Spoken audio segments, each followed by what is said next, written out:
ekstrim ya, tidak berbeda. Dan kakak mau membahas tentang konsep Trinity atau konsep Tritunggal kepada kami. Tritunggal. Jadi maksudnya saya Oke, boleh. mau menjelaskan gini Kak Unirifa. Jadi kalau memang Siap. orang Kristen kan selalu menjelaskan. Siap dengan data ya kak? Izin nggak? Siap dengan data ya? Ya. Pada saat ini saya mau menjelaskan kalau Yesus itu kan dibilangnya firman yang menjadi manusia. Kalau menurut keyakinan saya yang membaca Alkitab, Yesus itu adalah Allah itu sendiri. Seperti itu. Jadi mungkin kakak tahu Mikana ya. Saya itu sepaham dengan Kak Mikana. Jadi Tritunggal itu kalau menurut saya Anda bukan Tritunggal ya? Mikana itu aliran Sabelius. 5. Dia memegang kunci surga dan neraka, Kak Unirifa.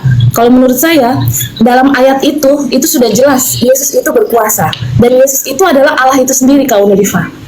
Seperti itu. Saya sih mau jelasin. Oke, Anda membawa Matius 25 ya. Silakan Anda tanggapi.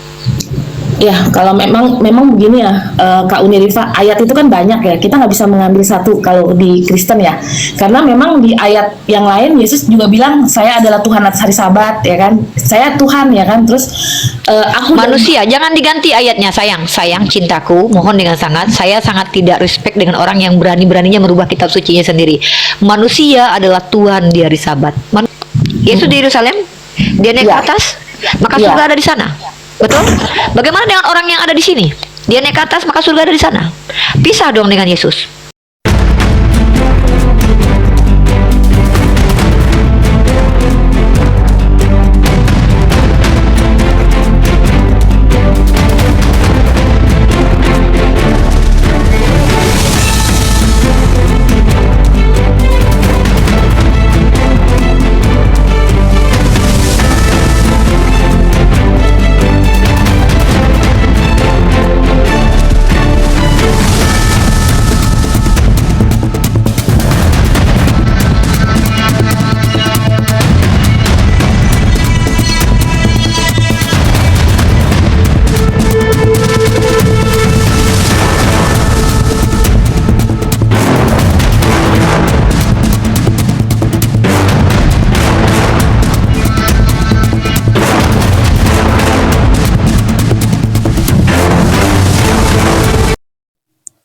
Assalamualaikum warahmatullahi wabarakatuh. Bertemu lagi dengan channel Kristologi Muslim, channel yang akan memperlihatkan diskusi dan debat lintas agama. Pada kesempatan hari ini, semoga kita semua dalam keadaan sehat walafiat, selalu diberikan kesehatan, dan segala macam urusan dilapangkan, dipermudahkan dan dilancarkan seperti apa yang diharapkan, dan juga diberikan segala kecukupan ekonomi, rezeki yang berlimpah yang tidak pernah habisnya dari Allah Subhanahu wa Ta'ala. Di video kali ini masih seperti biasa, saya akan memperlihatkan diskusi dan debat lintas agama, di mana nantinya pelaku Islam dan oknum Kristen akan saling bertanya dan menjelaskan agama masing-masing, yang mana kita akan bisa menilai mana agama yang benar-benar bisa diterima dan dipahami secara akal pikiran manusia yang berakal. Di video ini juga kita akan melihat diskusi dan debat Unirifa dan apologet Islam lain dengan beberapa oknum Kristen, yang mana kita bisa mendapatkan ilmu dan pengetahuan tentang ajaran Islam dan ajaran Kristen. Dan bagaimana berjalannya diskusi ini, apakah akan berjalan tenang dan santun atau malah sebaliknya memanas, di mana biasanya oknum Kristen jika tidak sanggup menjawab pertanyaan dan juga tidak terima ajaran dan isi kitabnya dibahas, mereka akan emosi dan marah, bahkan sampai menghujat pribadi atau ajaran. Nah, daripada penasaran dengan diskusi dan debat ini, mari kita simak saja videonya sekarang.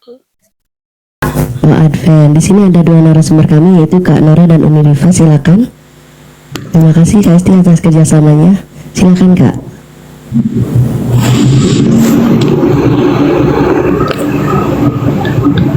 suaranya nggak kedengeran ya? Yang Kak. Oke, aman Kak, aman Kak, aman Kak. Kakak di sini mau bertanya atau ditanya, silakan. Di sini ada dua narasumber kami, yaitu Uni Rifa dan Kak Nora. Silakan Kak. Oh, Uni. Oke. Kak siapa tadi? Maaf, Kak Nora dan Uni Rifa. Udah, dan Kak Unirifa baik. Selamat malam, salam kenal, saya Esti. Saya cuma ingin memberitahu yang tadi saya dengar tentang firman ya, Tritunggal ya Kak Rifa ya, Kak Unirifa ya. Kalau Ya, temanya Saya tadi berarti. dengan Kak Nora adalah tentang tauhid dan Tritunggal. Tadi sudah ada ya berlangsung diskusi dengan Kak Nora, cuman saya sudah katakan dengan saya teman-teman yang awam hanya bertanya saja. Saya tidak melayani debat dengan teman-teman yang awam ya.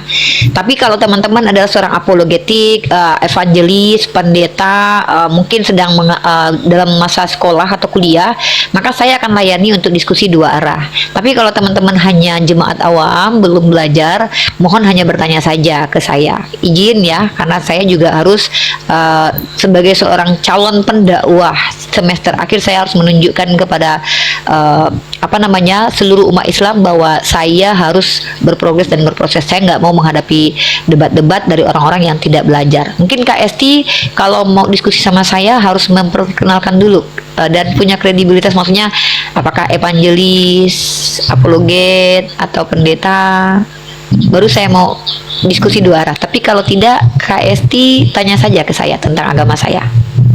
oh begitu ya. Oke, kalau saya sih selama ini penginjil ya Bu ya, karena saya dari umur 18 tahun saya sudah sekolah Alkitab di waktu itu sih di karismatik. Cuman hingga saat ini saya masuk Advent karena saya baca Alkitab sendiri. Oke, bagus. Seperti itu. Kakak mau diskusi sama saya atau sama Kak Nora, silakan dipilih, nggak apa-apa. Karena kita bebas. Atau dengan Bang Yonatan Nandar juga boleh.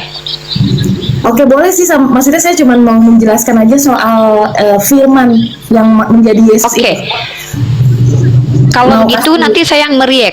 Karena kalau kakak menjelaskan di sini kami harus meriek, kami harus menanggapi karena ini komal atau tempat edukasi, tentu kita harus memberikan ilmu kepada netizen.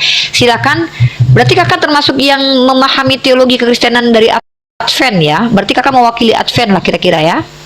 Iya, tapi Advent saya kan baru. Maksudnya saya baru masuk Advent ini 6 bulan, 6 bulan. Tapi kalau Oke, sebenarnya kalau secara teologi, setahu saya Advent dan Tritunggal itu tidak berbeda, yang lain mainstream ya, tidak berbeda. Dan kakak mau membahas tentang konsep Trinity atau konsep Tritunggal kepada kami? Tritunggal. Jadi maksudnya saya Oke, tuh boleh. mau menjelaskan gini Kak Unirifa. Jadi kalau memang Siap. orang Kristen kan selalu menjelaskan. Siap dengan data ya kak? Izin nggak? Izin nggak? Siap dengan data ya? Iya, baik-baik. Siap, oke lanjut.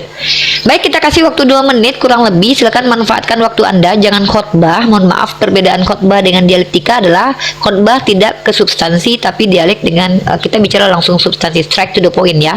Silakan kakak, saya kasih waktu 2 menit untuk menjelaskan Trinitas menggunakan dalil dalam kitab suci Anda, doktrin dari bapak-bapak gereja Anda juga boleh, dengan literasi yang jelas. Kami akan dengarkan, nanti kami akan react. Silakan kak. Ya, pada saat ini saya mau menjelaskan kalau Yesus itu kan dibilangnya firman yang menjadi manusia.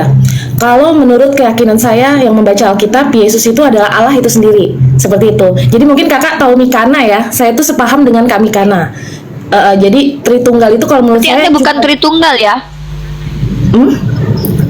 Mikana itu aliran Sabelius. Mikana itu tidak mengimani Tritunggal, tapi dia Iya. oneness. betul. Jadi dia saya Berarti Anda tidak bisa menjelaskan Tritunggal. Berarti Anda menjelaskan tentang ketuhanan Yesus berarti. Oke, boleh. Ketuhanan Yesus. Oke, jadi, silakan. Jadi ini Kak Unirifa, kenapa Yesus itu dibilang Tuhan?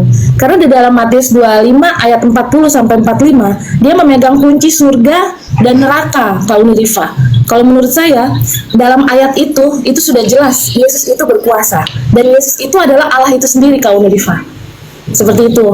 Saya sih mau jelasin. Oke, Anda membawa Matius 25 ya. Iya, Sudah Matius selesai. 25. Kalau sudah selesai langsung bilang ya. Kalau sudah selesai kasih kabar saya biar saya tanggapi. Iya, Matius 25 ayat 40 sampai 46. Matius 25 Ayat 40 sampai 46. 40 sampai 46. Oke, silakan. Kalau sudah clear nanti kasih tahu saya. Ini saya baca ini, Kak. Oke. Dan raja itu akan menjawab mereka, aku berkata kepadamu, sesungguhnya segala sesuatu yang kamu lakukan untuk salah seorang dari saudaraku yang paling hina ini, kamu telah melakukannya untuk aku. Dan ia akan berkata juga kepada mereka yang sebelah kirinya, enyahlah dari hadapanku, hai kamu orang-orang terkutuk, enyahlah di dalam api yang kekal, yang telah disediakan untuk iblis dan malaikat-malaikatnya. Sebab ketika aku lapar, kamu tidak memberi aku makan, ketika aku haus, kamu tidak memberi minum, ketika aku seorang asing, kamu tidak memberi aku tumpangan, ketika aku telanjang, kamu tidak memberi aku pakaian, ketika aku sakit dalam penjara, kamu tidak merawat aku. Lalu mereka menjawab, Tuhan, bila mana kami melihat engkau lapar, haus, orang asing, telanjang atau sakit, atau dalam penjara dan kami tidak melayani engkau? Maka ia akan menjawab, ini Yesus, aku berkata kepadamu sesungguhnya segala sesuatu yang kamu tidak lakukan untuk salah seorang dari yang paling hina ini, kamu tidak melakukan juga untuk aku. Dan mereka ini akan masuk ke tempat siksaan kekal, tetapi orang benar ke dalam hidup yang kekal. Jadi Oke, di sini- poinnya adalah di situ Yesus Tuhan karena dia memiliki kunci kerajaan surga, begitu? betul, dia yang Oke. menerima orang masuk surga dan masuk neraka. Itu adalah job desk Allah. Oke, siap. Boleh saya tanggapi dengan pertanyaan ini, namanya kita sedang mengidentifikasi dan sistem metode konfirmasi ya, biar saya tidak salah paham. Oke, saya mau bertanya kepada Anda terkait tentang otoritas Yesus di surga itu apakah absolut atau terbatas? Absolut, tugas Yesus sebenarnya nggak terbatas sebenarnya. Di surga, kekuasaan Yesus di surga itu absolut atau terbatas? Absolut berarti ya. Oke, silakan baca Matius 20 nomor 23 lalu jelaskan kepada saya kenapa Anda katakan kekuasaan Yesus di surga itu absolut. Sorry, Matius berapa? Silakan. 20 nomor 23.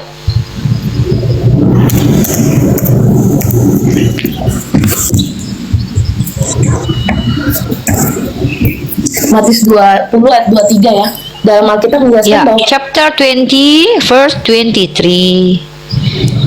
meskipun para murid akan minum dari cawan No. penderitaan- Matius 20, yes, good. Ya, Benar. Matius pasal 20 nomor 23. Silakan Ya. dibaca. Meskipun para murid akan minum dari cawan penderitaan Yesus, namun hak untuk duduk di sebelah kanan atau kirinya di surga ditentukan oleh Bapa yang di surga, bukan oleh Yesus sendiri. Oke, Anda paham bahwa ternyata Yesus tidak memiliki otoritas yang absolut, melainkan dia terbatas dalam kekuasaannya di surga. Anda tahu definisi Tuhan dalam kaidah ilmu filsafat atau kaidah umum atau universal? Tuhan itu tidak terbatas.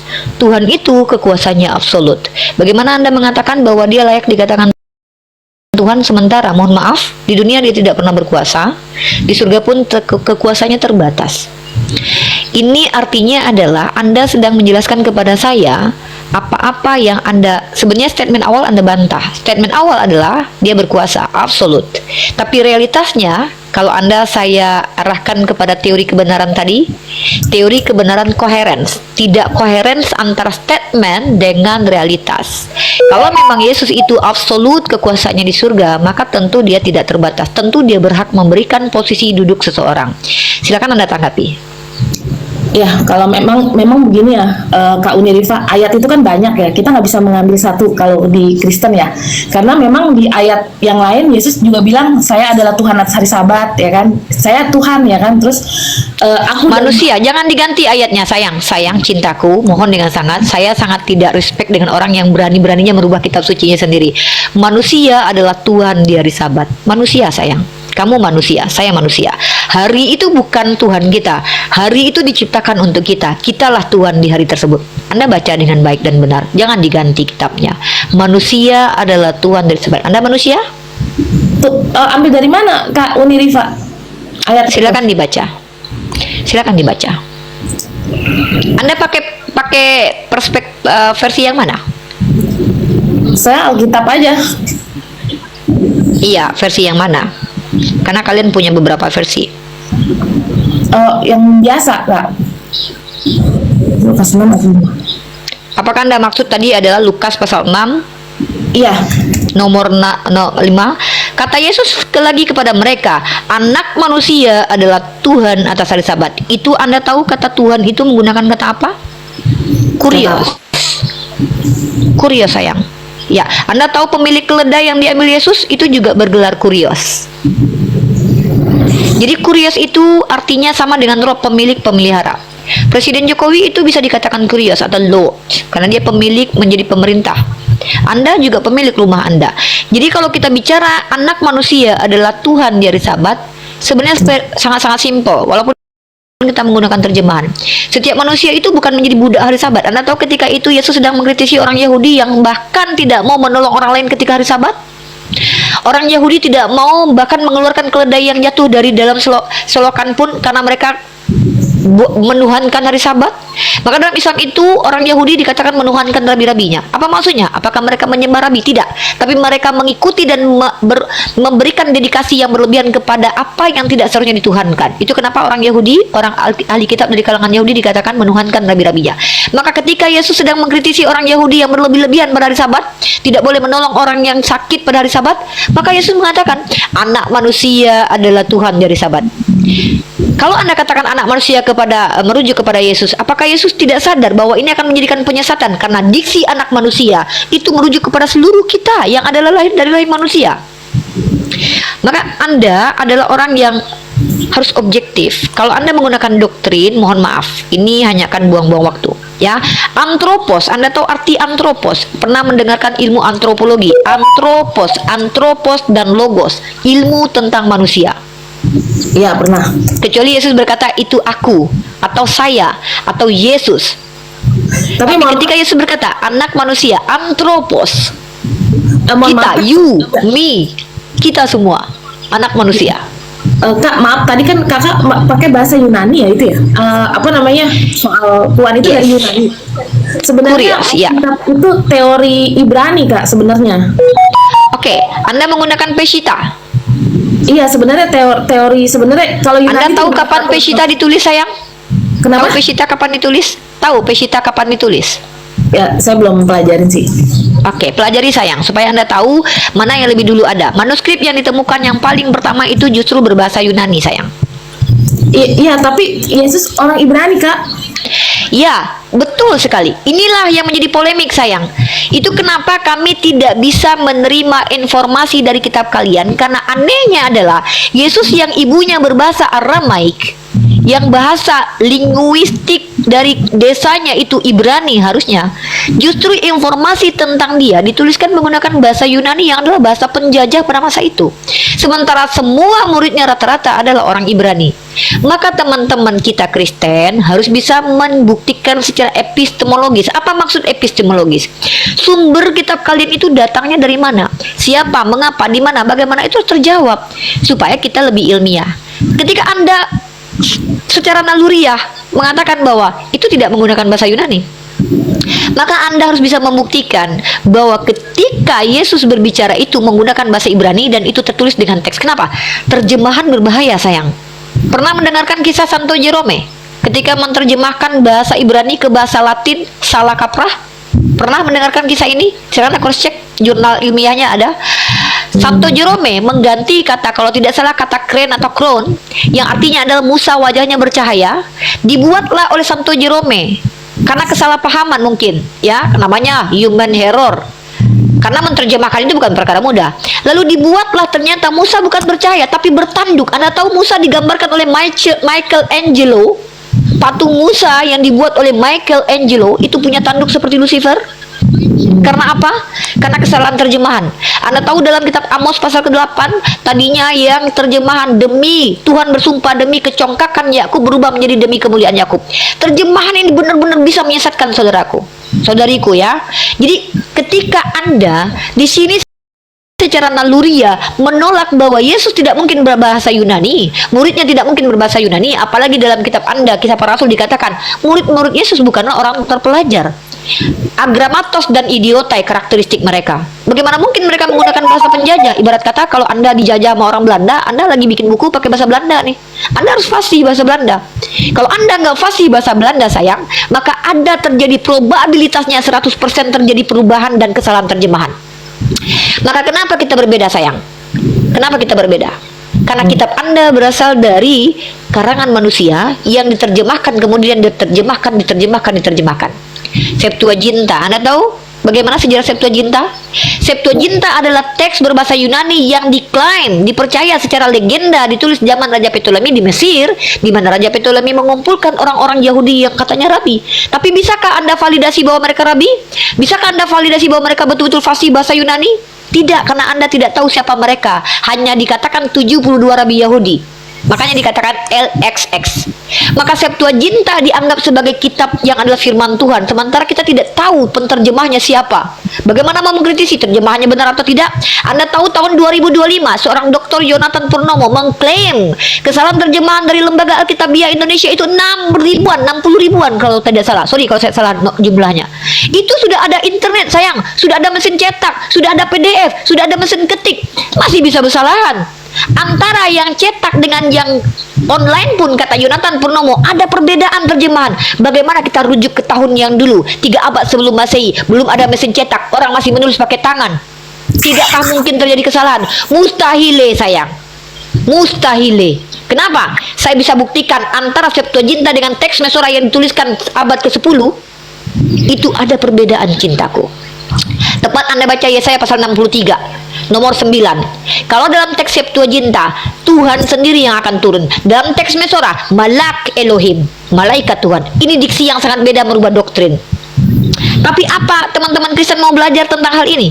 Tidak sayang. Kenapa? Karena saudara-saudara saya Kristen ini sudah berdamai dengan doktrin. Apakah teman-teman Kristen membutuhkan ilmu? Tidak, mereka membutuhkan edis untuk menghina agama Islam. Makanya penontonnya Edis lebih banyak. Kenapa? Yesus berkata, banyak yang terpanggil, sedikit yang dipilih. Banyak yang justru menuju kepada kehancuran. Ketika ada seorang yang bertanya dalam kitab Anda, apa kata seseorang yang bertanya, guru, sedikitkah yang diselamatkan? Banyak yang mencoba lewat pintu itu, tidak ada. Bahkan Yesus berkata kan dalam Matius 7:21, tidak setiap yang memanggil aku Theos, Tuhan, Kurios, masuk ke dalam kerajaan surga, tapi yang ikut perintah Bapa. Apa perintah Bapanya Yesus yang diikuti umat Kristen? Apa? Karena dalam Efesus pasal 2 nomor 15, Yesus dikatakan oleh Paulus membatalkan hukum Taurat dengan kematiannya. Padahal hukum Taurat adalah perintah Bapa Yesus. Anda absen, Anda mengikuti perintah Taurat. Masalahnya adalah, apakah Anda percaya setiap hukum yang dibawa orang Yahudi? Ingat waktu Yesus masih hidup di dunia, hukum-hukum orang Yahudi dikritisi oleh Yesus. Anda percaya dengan perkataan orang Yahudi yang tegar tengkuk? Karena sumber informasi beragama Anda dari mereka. Ketika mereka katakan Yesus itu adalah seorang penghujat Tuhan, kalian percaya, makanya kalian merayakan kematian Yesus. Yohanes pasal 8 nomor 37-40. Apa kata Yesus? Yang menginginkan kematian Yesus adalah iblis bapaknya. Tapi siapa yang menikmati kematian Yesus? Kalian. Apakah kami? Tidak. Maka teman-temanku Kristen, bersama saya hanya akan ada knowledge, karena saya belajar. Saya tidak melayani kalian debat kusir. Kalian kalau tidak ada ilmu jangan bantah saya kecuali ada data. Kalau kalian tidak punya data, belajar dulu baru datangi saya lagi, baru bantah saya kalau saya salah. Silakan Esti Ginburg ditanggapi, lalu nanti kita kasih ke Mike. Silakan. Kak Esti, silakan. Iya Kak, iya Kak, untuk terima kasih untuk itunya. Kalau saya sih mengambil yang Yesus ya Kak ya. Kenapa saya bisa percaya Yesus gitu ya Kak ya? Itu dari Yesus naik ke surga disaksikan oleh para muridnya di Betania, sebuah kota di luar Yerusalem. Dan ini disaksikan oleh 40 orang. Jadi dia naik ke surga itu disaksikan gitu Kak. Jadi kenapa saya punya keyakinan kalau dia Tuhan saya. Dan yang kedua, dia telah mengalahkan kerajaan maut. Dia mati 3 hari kan. Dia menginjil orang-orang mati juga. Jadi dia menang atas maut, atas hidup. Jadi itu yang saya percaya Kak. Karena ya di dalam hidup. Oke, boleh sayang. Tidak masalah. Tidak masalah keyakinan Anda. Kita jangan berikan alasan yang tidak ada konteks dengan diskusi kita. Saya dengarkan saja 2 alasan menurut kitab suci Anda. Ada 2 poin yang harus saya tanggapi. Anda percaya Yesus karena dia naik ke surga. Pertanyaan saya, apakah surga bisa dilihat manusia, adindaku? Kan dia naik Kak. Surganya nggak dilihat, tapi dia naik. Iya. Dia naik disaksikan. Siapa yang memastikan dia naik ke surga? Ya, Kenapa orang di bumi bisa memastikan dia naik ke surga? Iya kan ke atas Kak. Anda tahu atas itu bukan surga, bukan hanya surga. Anda tahu, apakah Anda bisa yakin bahwa atas itu langsung surga? Ada langit. Kalau versi Alkitab ya Kak ya, di atas itu surga. Kalau ke bawah itu dunia. Anda tahu bahasa aslinya? Tahu bahasa aslinya? Bahasa aslinya adalah uranon, langit, sama. Bukan heaven, bukan paradise. Silakan baca bahasa aslinya. Saya kasih Anda ilustrasi dari bedak saya ini. Anda percaya bumi bulat? Percaya bumi bulat, saudariku sayang? Percaya bumi bulat? Oke. Anda Yesus ada di Yerusalem.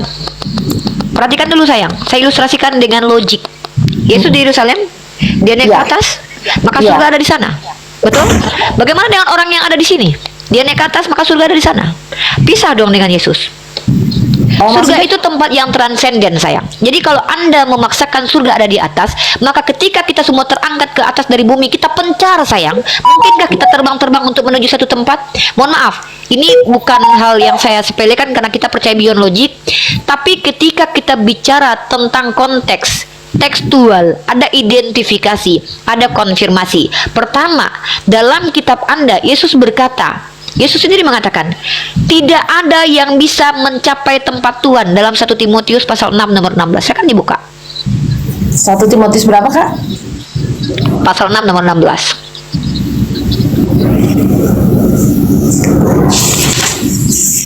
Pasal 6 ayat 16, nomor 16. nomor 16. Dialah satu-satunya yang tidak takluk kepada maut, bersemayam dalam terang yang tidak terhampiri, seorang pun tidak pernah melihat. Oke. Tidak ada yang pernah melihat dia. Dia tidak terhampiri. Tiba-tiba ada keterangan manusia dengan mata biasanya mengatakan Yesus naik ke surga, sementara yang berbicara ini adalah orang dari bumi yang menuliskan kitab according Matthew, according Lukas, according Markus. Padahal kalian tidak tahu siapa pasti penulis kitab itu, tapi diyakini sebagai murid Yesus. Maka kalau kita adalah orang yang memang betul-betul kritis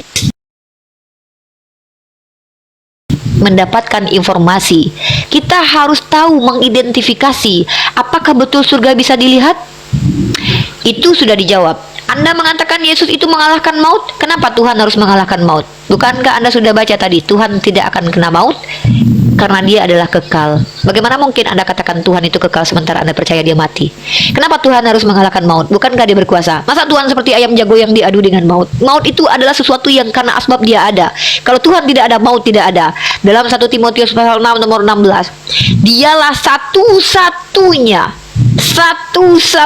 the one and only, yang tidak takluk kepada maut. Yesus Anda katakan tidak takluk kepada maut. Mohon maaf, 3 hari dia mati. Mohon maaf, 3 hari dia mati, diyakini itu. Kemudian dikatakan bersemayam dalam terang yang tak terhampiri. Tidak ada satupun orang yang pernah ke sana, sayangku. Seorang pun tak pernah melihat dia. Yesus jangankan dilihat, ditombak pun pernah. Dia, dan memang manusia tidak dapat melihat dia. Tidak ada manusia yang dapat melihat dia. Siapa satu-satunya ini, sayang? Yesuskah dia?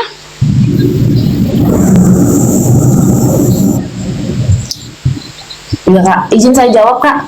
Jadi kalau Tuhan Silakan. Yesus itu sebagai Allah itu ada di Perjanjian Lama, dari kitab Musa sampai ke Maliaki. Itu dia sebagai Allah. Tunjukkan dalilnya, sayang. Tunjukkan dia sebagai Allah. Tunjukkan gini, tantangan saya begini. Tunjukkan satu entitas yang bernama Yesus sebagai Tuhan selain anak Maria. Gini, Kak, kalau saya bisa kasih dalilnya sih, aku adalah yang awal dan yang akhir. Kan Yesus bilang yang awal. Di mana itu tertulis? Di mana itu tertulis? Di Pulau Patmos? Iya, itu ayat dari, tapi yang ada situ kan murid Yesus, Kak, kalau di kami. Iya. Kalian mengatakan bahwa kitab Wahyu ditulis oleh Yohanes di Pulau Patmos. Itu keyakinan. Secara ilmiah bisa dibuktikan? Mohon maaf, tidak. Kalau Anda percaya bahwa Yohanes bin Zebedius pernah bertemu dengan Yesus dan mengaku Alfa Omega, mari kita teliti dengan psikologi. Anda tahu ketika Yesus berada di bumi, dia sering berkata apa? Aku tidak dapat berbuat apa-apa dari diriku sendiri. Bapa lebih besar daripada aku. Kenapa ketika bertemu Yohanes di Pulau Patmos dia berkata akulah Alfa Omega, sama seperti manusia bangkit yang berkata segala kuasa telah diberikan kepadaku di surga dan di bumi. Anda tahu siapa yang pernah berkata seperti itu sebelum kedua tokoh yang baru hadir ini setelah Yesus ke surga? Iblis. Iblis berkata, aku berkuasa, maka aku berikan kuasa. Anda tahu itu? Saya tunjukkan dalilnya ya. Sebelum ada tokoh yang mengaku Yesus yang bangkit dengan wajah yang berbeda, mengaku segala kuasa telah diberikan kepadanya di langit dan di bumi, dan juga sebelum tokoh yang tak berbentuk manusia mengaku Alfa Omega. Anda ingat dalam kitab Korintus, iblis bisa menyamar menjadi malaikat terang? Bahkan Yesus sebelum naik ke surga sudah berkata apa? Ketika ada yang mengatakan bertemu Mesias di padang gurun, bertemu Mesias dalam bilik, jangan kau percaya. Anehnya kalian ketika Yesus ke surga percaya dengan tokoh-tokoh yang mengaku bertemu Yeshua atau Mesias. Nabi Muhammad tidak pernah ngaku-ngaku ketemu Mesias. Ya, Paulus mengaku bertemu Yesua di padang Damsyik, hendak ke Damsyik Damaskus. Yohanes Zebedius, konon katanya murid Yesus, yang habis digoreng di dalam kuali besar, diasingkan di Pulau Patmos, menemukan Yesus dalam bentuk yang bukan wujud manusia. Anda tahu apa kata Yesus? Dia akan datang kedua kali dalam wujud manusia atau roh. Dia katakan dia akan turun dalam wujud manusia yang dimana semua mata menyaksikan dan bintang akan jatuh. Dia datang di fase akhir zaman, saudariku. Tapi ketika Yesus tidak lama ke surga, ada dua orang yang mengklaim bertemu dengan Yesus. Anda tahu kata Yesus apa? Ketika ada yang mengaku bertemu Mesias di padang gurun, Mesias di dalam bilik, jangan kau percaya. Sementara Anda mengimani surat Paulus yang dimana mengatakan dia bertemu Mesias di padang gurun hendak ke Damsyik dan mencatat surat-suratnya dari dalam bilik penjara. Anda tahu itu? Yesus itu sebelum ke surga sudah memperingatkan murid-muridnya. Hati-hatilah dengan siapa? Penyesat dan nabi palsu, bahkan mungkin menyesatkan orang pilihan. Bahkan mungkin menyesatkan orang pilihan juga. Tapi apa yang kalian lakukan? Kalian percaya kepada orang-orang yang membuat kitab dengan tangannya yang berkata ini dari Tuhan. Padahal Yesua Masias sudah katakan, dia ke surga, kata kalian, yang dalam bahasa aslinya uranon, artinya langit. Dan dia akan turun lagi dalam bentuk wujud manusia, di mana semua bumi akan melihat kedatangannya. Tapi tiba-tiba kalian percaya Paulus dan yang mengaku Yohanes bertemu dengan sosok yang bernama Yesus, padahal dia baru ke surga. Dia sudah ingatkan muridnya, kalau ada yang aku bertemu Mesias jangan kau percaya. Tapi kalian percaya itu. Saudariku, kalian percaya Yesus atau percaya siapa ini? Ya, boleh saya jawab, Kak? Berarti intinya Unilipa udah mengakui ya kalau Yesus itu memang naik ke surga ya? Bukan, naik ke langit. Karena bahasa aslinya uranon. Ini loh Kak, Bang, maaf, bahasa aslinya uranon. Surga itu paradise. Saya ambil Abang alih kalau dulu. percaya bahwa bentar, jangan, saya kan sudah bilang, saya nggak mau debat kusir. Kalau Anda percaya uranon dalam teks asli artinya adalah surga, silakan, tidak masalah. Karena bisa juga diterjemahkan begitu. Tapi dalam 1 Timotius pasal 6 nomor 16, Tuhan itu tidak terhampiri. Siapa manusia yang bisa melihat surga dari bawah bumi? Ini kan Ya. tidak masuk akal. Jadi kalau Dan di- surga itu dalam bahasa Yunani paradise. Paradiso. Ya. Tapi di atas, Kak. Jadi di dalam Alkitab di atas, atau dari atas dalam bahasa Ibrani al, di atas dalam bahasa Yunani apo. Mungkin Kakak lebih pintar. Dari atas seringkali mengacu pada surga. Tahu atau bahasa Ibraninya? Tahu bahasa Ibraninya surga?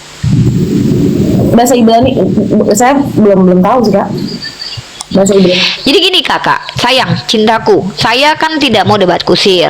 Apa yang saya sampaikan kalau salah silakan bantah dengan, bukan dengan doktrin sayang, tapi dengan tekstual. Kita ilmiah. Oke. Kalau sudah keimanan kita tidak bisa lagi berdialektika karena itu masuk ke ranah yang tidak bisa disentuh dan tidak bisa didiskusikan. Terima kasih Saudari Hesti, senang diskusi dengan Anda. Terima kasih. Ya, silakan dilanjut yang lain. Terima kasih Kak Esti. Kalau mau bertanya tentang Islam, bertanya tentang Islam ya. Insya Allah saya bantu menjawab. Oke, Kak baik. Esti, terima kasih. Waktunya ada yang mau disampaikan lagi Kak Esti? Sudah, baik, cukup. Makasih ya, Kak Uni. Kak Esti, izin saya Sama-sama, tutup sayang. ya. Selamat malam Kak Esti. Merenunglah sayangku, cintaku. Insya Allah, gunakan akal, gunakan hati nurani. Anda akan sampai kepada kebenaran. Silakan Mikel. Iya, halo Kak. Ya. Silakan Michael open cam, saya sudah undang. Iya, gini Kak. Halo. Tadi Kakak membantah kalau Yesus itu tidak naik ke surga. Tapi sebelum kita ke sana, tadi pas saya naik pertama, Kakak minta saya menunjukkan kalau Yesus itu adalah juru selamat kami dan Kakak meminta sama saya dalil ya. Kebetulan tadi Ya, saya betul. perlengkapan belum lengkap. Jadi sebelum kita ke sana ke arah di mana Yesus naik ke surga, kita dari tema yang pertama dulu, masalah tentang Oke. Yesus jangan Apakah sampai- Yesus yang menyelamatkan atau Nabi Muhammad yang menyelamatkan? Oke. Yesus 100% Yesus. Jadi Kakak Jangan klaim dulu Bang, jelaskan pakai dalil. Uniripa tadi bertanya di mana Yesus berkata kalau dia adalah sang juru selamat. Jadi kalau dia sendiri berkata memang itu tidak ada. Oke, terima Tapi kasih. gini loh Kak. Tapi pada saat itu banyak firman dari Allah yang datang kepada seperti murid murid Yesus Matius. Nah, itu tertulis di Matius 1 ayat 21. Nah, boleh dibuka dalilnya. Matius 1 ayat. Bagaimana Bang? Bagaimana? Apa tadi? No. Ayat ini untuk penegasan yang mana Bang? Karena penegasan yang saya minta sudah diakui tidak ada. Lalu ayat ini untuk penegasan apa? Untuk penegasan kalau Yesus itu adalah sang juru selamat, penebus dosa manusia. Coba dibuka. Oke, sang juru selamat penebus dosa. Di dalil yang mana? Matius 1 ayat 21, coba dibuka. Biar sama-sama kita tengok ya. Matius 1 nomor 21. Kalau saya aja nanti dibilang saya bangun narasi. Oke. Nah, Silakan Anda baca. Anda jelaskan. Baca dulu baru jelaskan. nah gini dia. Di Matius 1 ayat 1 ada tertulis, ia akan melahirkan anak laki-laki dan engkau akan menamakan dia Yesus, karena dialah yang akan menyelamatkan umatnya dari dosa. Di sana sudah membuktikan kalau Yesus itu adalah penebus dosa manusia. Itu tadi dalil. Menyelamatkan, sebentar abangku. Ya.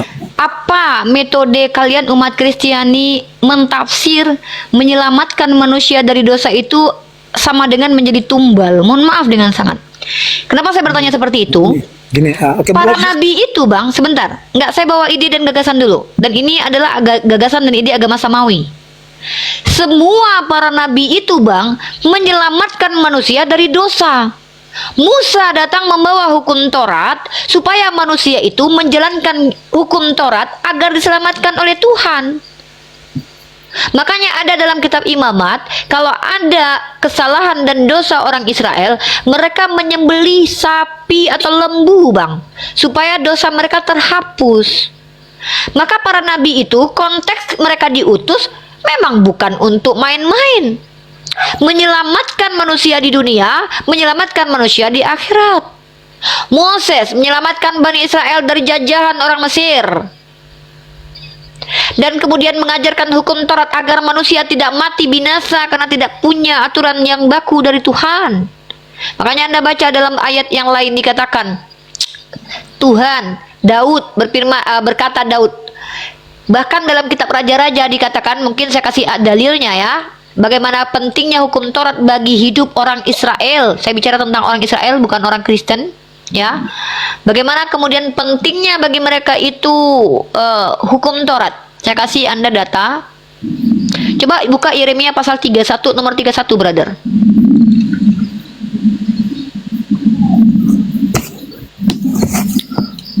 Bang, buka Yeremia. Gini loh, 31 nomor 31. Gini loh, Uni Ripa.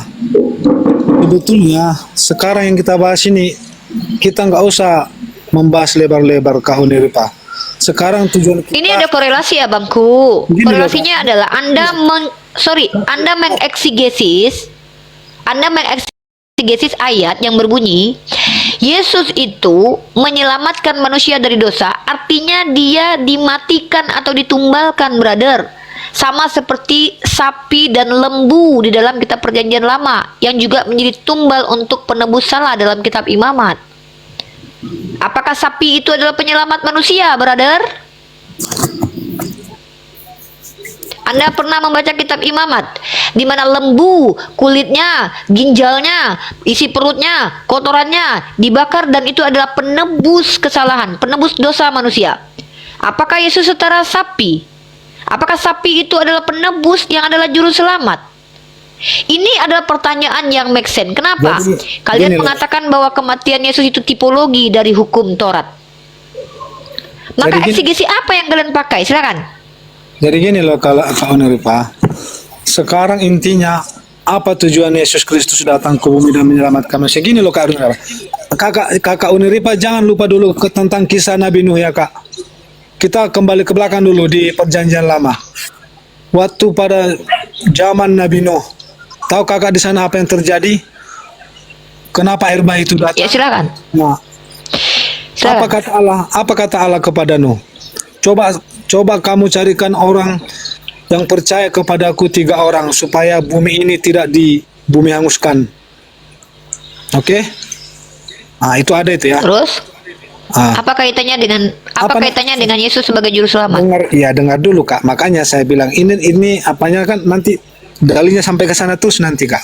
Jadi kenapa pada masa Nabi Nuh bumi di bumi hanguskan? Kenapa? Karena memang pada saat itu Nabi Nuh tidak bisa mencari 3 orang pun yang percaya kepada dia. Anda Bahkan bicara 2 orang. ini ke saya. Sorry, maaf. Gini dulu. enggak Bentar dengar. saudara, dari tadi saya sudah beri parameter yang diskusi sama saya itu minimal pakai data.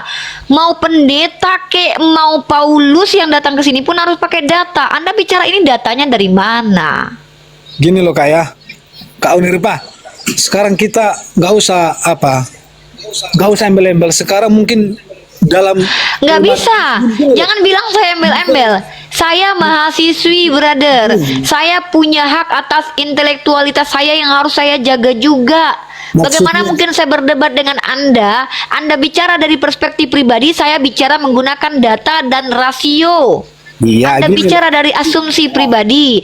Ketika Anda mencomot satu ayat lalu mengatakan bahwa ini maknanya begitu, itu metode tafsir apa? Metode eksegesi apa? Siapa Gini. yang mengajarkan kepada Anda di sekolah Anda? Gini loh Kak Uni, ya. Sabar Uni, jangan mabuk, santai aja Kak Unirpa.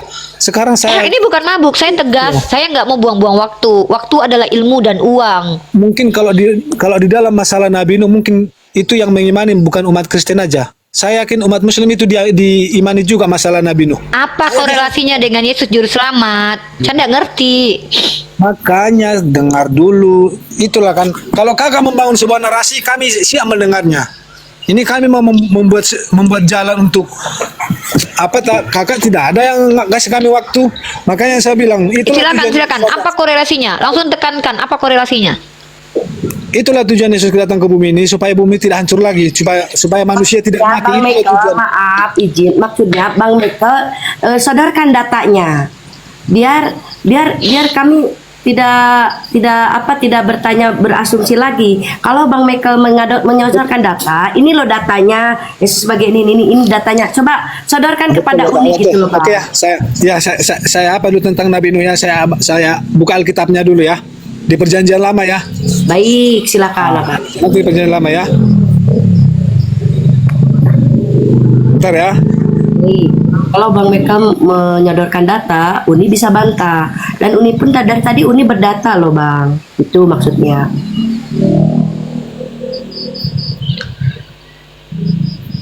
Naikkan calon penanya dan calon pendiskusi satu lagi, Teteh Neng, biar nanti bisa langsung diganti kalau Bang Michaelnya sudah ini. Baik, teman-teman silakan yang teman-teman Kristen tapi yang open cam ya biar enak dan membawa data ya teman-teman, karena data itu sangat penting buat edukasi kita di sini. Jadi teman-teman yang di bawah itu tidak berasumsi liar. Teman-teman kencangkan tetap layar lep orange dan anti rungkat. Silakan yang mau naik Kristen. Teman Muslim jangan dulu naik ya, mohon maaf. Teman Muslim jangan dulu naik. Kita berdiskusi dulu dengan teman Kristen. Teman Muslim mohon maaf, jangan dulu naik. Nanti gantikan saya dengan yang lain karena saya juga harus istirahat. Tapi saya mungkin 1 jaman lagi lah mungkin, insya Allah. Baik, saya naikkan lagi nanti narasumber yang lain. Teman-teman silakan naik. Selamat malam Bapak Indrayana. Bapak Indra. Pak Indra, selamat malam Pak. Oke, sambil menunggu Pak Indrayana, kalau sambil menunggu saya mungkin akan bernarasi sedikit. Teman-teman, kenapa saya batasi kita untuk tidak sembarangan berasumsi? 2,6 juta jiwa memandang di sini. Maka ini pun di-live-kan di YouTube. Teman-teman, tahukah kita ini adalah rakyat Indonesia yang punya tugas yang harus dilaksanakan itu apa? Mencerdaskan anak bangsa. Maka yang dibutuhkan di sini adalah metode dasarnya. Apa? Kenapa kalian bisa mendapatkan kesimpulan seperti itu? Dari mana kalian tahu? Itu namanya ranah ilmiah, metode.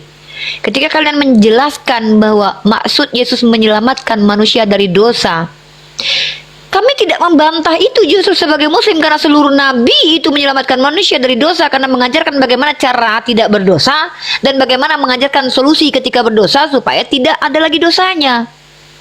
Para nabi memang begitu konsepnya. Lalu kenapa Yesus jadi berbeda?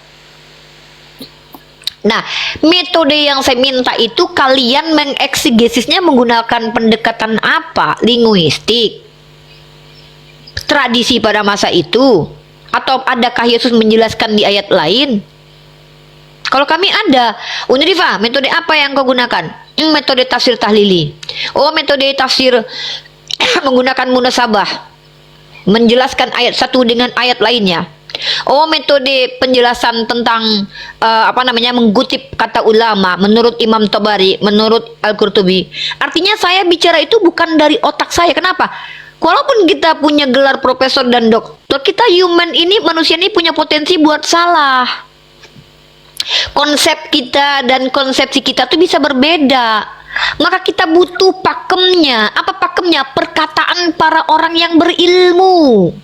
Itu yang disebut dengan kita kutip perkataan scholar. Kalau kalian pernah kuliah, tentu kalian tahu bagaimana membuat makalah, ada daftar pustaka, footnote-nya. Jadi ketika kita menjelaskan dari pribadi kita sendiri, itu penjelasan Tuhan menurut kita. Siapa kita kemudian bisa menjelaskan Tuhan? Kalau kita mentafsir satu ayat, penafsiran menurut kita. Apakah orang lain Anda mewakili penafsiran orang lain? Belum tentu. Buat apa kita mendengarkan tafsiran satu orang, habis waktu kita. Ambil penafsiran universal di mana banyak orang memahami hal seperti itu. Ini yang disebut dengan ilmu, knowledge. Unirifa tidak boleh mentafsir Al-Quran. Kenapa? Belum menjadi mufasir. Maka Unirifa kalau menjelaskan, maka Unirifa akan mengutip perkataan Imam Al-Qurtubi, perkataan Imam Tabari, atau mungkin hadis yang memang menjelaskan bagaimana cara memahami ayat tersebut. Karena Unirifa bukan mufasir, tidak lancar bahasa Arabnya. Kalian fasih nggak bahasa Yunani? Kalian tahu tidak konteks kejadian pada masa itu? Tahu kalian? Maka ketika saudaraku-saudaraku semuanya yang Kristen ini, kalau hanya modal diurapi Roh Kudus menjelaskan ke saya, maaf, saya tidak mau mendengarkan. Karena nanti debat kusir. Selamat Begitu. malam Pak Okto. Pak Okto, selamat malam. Pak Okto, selamat malam Pak Okto. 1. Pak Okto, selamat malam. 2. Pak Okto, selamat malam. 3. Ya, oke, saya turunkan ya. Yang Muslim mohon jangan dulu naik ya. Ini random sekali saya naikkan untuk teman-teman Kristen. Dan juga silakan Uni dilanjut kembali. Saya cari. Ya, jadi saya berharap teman-teman di sini kita menekankan supaya tidak terjadi debat kusir dan mengakibatkan menghujat atau mengakibatkan emosi dari orang-orang beragama yang menjadi asbab nanti ada perang agama, lalu kemudian menganggap bahwa diskusi lintas agama yang adalah dakwah bil hikmah rusak karena kita debat kusir, yang ada kebencian, yang ada rasa sakit hati, yang ada apa? Saling menyerang satu sama lain. Maka adakah manfaatnya buat kerukunan kita umat beragama? Tidak. Tapi kalau kita sudah punya pakem, setidaknya apa yang kita omongkan itu ada dasarnya, maka mustahil kalau kita sudah ada rule-nya bicara akan melanggar undang-undang. Tidak akan terjadi penistaan agama karena kita punya dasarnya. Nah, kalau teman-teman tidak punya dasar dalam berbicara, khawatirnya nanti saudara Kristen yang berbeda pendapat dengan Anda tersakiti. Ujung-ujungnya apa? Terjadi debat kusir. Maka marilah kita sama-sama back to dialektika yang ilmiah. Ada manner, method, dan juga matter. Materinya jelas, metodenya jelas, mannernya, penyajiannya pun bagus. Supaya apa? Supaya kita ini bisa mencerminkan sebagai anak bangsa yang motivasi diskusi ini bukan menghancurkan negara kita, tapi justru menyatukan dalam hal yang berbeda gitu. Oke? Bang Dex. Bang Dex, selamat malam, Bang Dex. Bang Dex, selamat malam. Oh ya, saya turunkan ya, karena Anda berisik sekali. Oke, saya random. Baik yang open cam ataupun close cam silakan deh yang naik aja ya. Ya, kita tunggu saudara Michael. Ya, silakan Teneng. Selamat malam Bang Uni. Mbak Unying, selamat malam Mbak Unying. Unying, selamat malam Unying. 1. Unying, selamat malam. 2. Unying, selamat malam. 3. Baik, saya random kembali. Kita naikkan ini aja dulu istirahat. Kita random dulu ya. Bang Michael, monitor sudahkah? Bang Michael. Biarkan beliau mencari dalilnya dulu, Kak. Baik. Saya juga coba untuk Ini siapa random. ya? Sorry, saya mengundang orang. Sorry. Maaf Bang, yang salah pencet saya kepencet undang ya. Sorry. Ini plat G ini kalau nggak Cahaya, salah selamat Kristen malam. ini.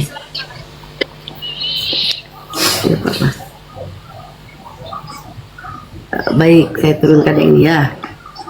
Selamat malam Bang Plet.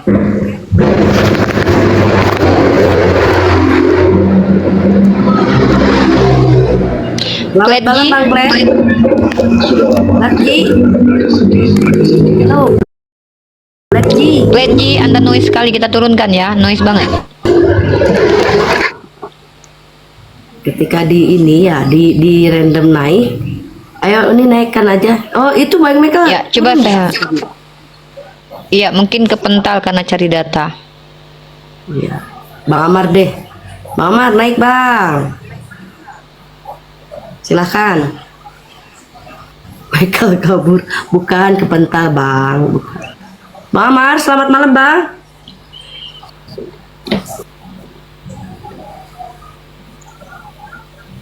Bang Amar. Bang Amar. Dari tadi abang naik turun tapi tidak ada ya. Sudah ditolak pun dia naik terlalu.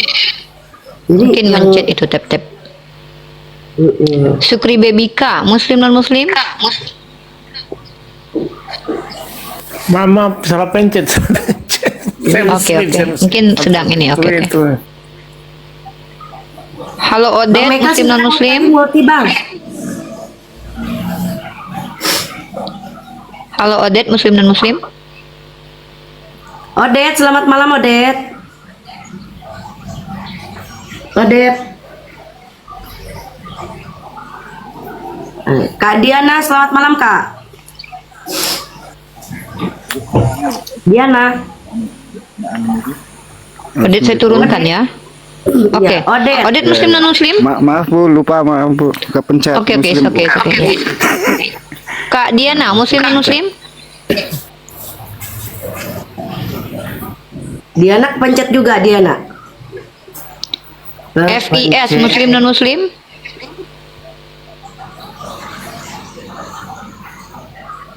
Halo FIS, Muslim non Muslim?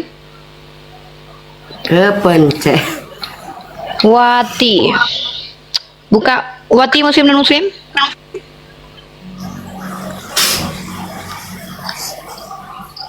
Halo Wati. Kepencet.